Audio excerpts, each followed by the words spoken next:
I was brought up in a fairly irreligious household. In fact, it was fairly suspicious of practiced religion. And so for many, many years, I worked almost entirely on secular works of art. And then I started thinking about this relief, and I realized that my fundamental views on religion and faith were being challenged.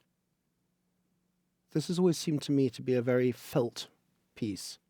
The expression of the Madonna first, with her gentle melancholy, a sense that she knows what will happen to her son. And then the baby's expression, which is so brilliantly observed.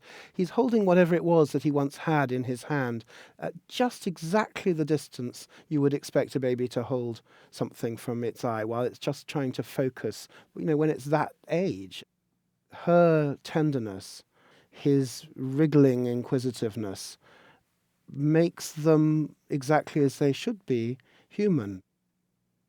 The thing that's startling is realizing that you've come to believe so completely in this image that the lack of colour is something you almost cease to notice. This work makes me remember that Christ and the Virgin are both, as it were, spirit and flesh. The very nature of sculptural relief is that bridge between something that is there with you, something that's three-dimensionally present, and something which is like a window on another world.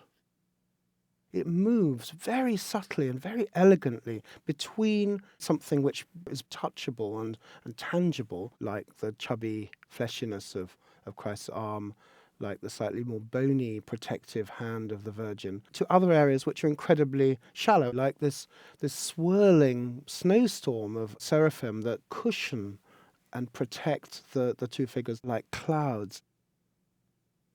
So after looking at this piece over the years, it hasn't made me into a Christian, but I come to realize that there's a very profound difference between practiced religion and faith. Something which is profoundly beautiful on a human level has the capacity to transport beyond daily experience.